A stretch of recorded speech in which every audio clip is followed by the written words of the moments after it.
তো হ্যালো বন্ধুরা, এই ভিডিওটিতে একটা ছোট্ট সহজভাবে সিনারি আঁকার চেষ্টা করছি। তো প্রথমে পেন্সিল দিয়ে একটা বাড়ি, তার আউটলাইনটা বানাচ্ছি।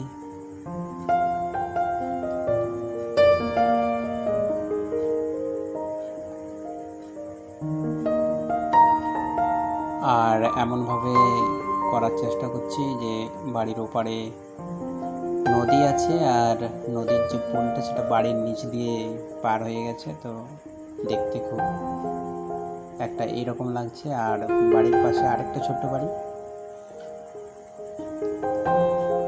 এখানে বাড়ির ওপাশে ছোট কিছু ঝোপঝাড় দূরে যেগুলো দেখা যায় সেগুলো দেওয়ার একটা চেষ্টা করছি।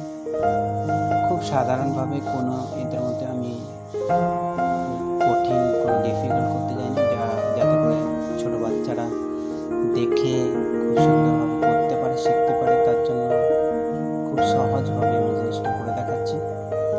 তো ওপরে দুটি বাড়ির ওপারে একটা গাছ আছে, বড় গাছ। তো গাছটাকে এইভাবে আঁকলাম।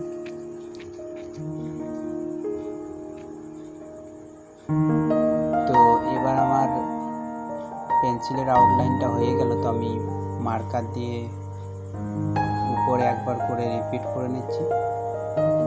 এটা পাতলা মার্কারটা হলে আর একটু ভালো হতো, আমার কাছে সেটা নাই। তো আমি এখন মোটাটা দিয়েই কাজ চালাচ্ছি। তোমাদের কাছে যদি পাতলা মার্কার থাকে সেটা দিয়ে করলে একটু লাইনগুলো সরু হলে ভালো দেখতে লাগবে। তো এটা তো কোনো খারাপ দেখাচ্ছে না, খুবই ভালো আছে। তো ছবিটা যেহেতু ছোট, তাই মোটাটা একটু বেশিই মোটা মনে হচ্ছে। তো দেখতে দেখতে এইভাবে আমি কিন্তু ছবিটাকে এঁকে ফেলছি, আর পেন্সিলের উপরেই ঘোরাচ্ছি। আর বাড়ির ওপার দিকে যেটা ঝোপঝাড়ের এপারে দেখাচ্ছে সেটা কিন্তু জল, নদী। আর এটা বাড়ির থেকে যেটা বার হচ্ছে সেটা রাস্তা না, এটা নদী বার হচ্ছে, ঠিক আছে? বাড়ির নিচে দিয়ে বার হয়েছে। আর এদিকে আছে মাঠ। তো মাঠগুলোকে এইভাবে দেখাচ্ছি আমি। তো নমস্কার, ভিডিওটি এখানে শেষ করছি।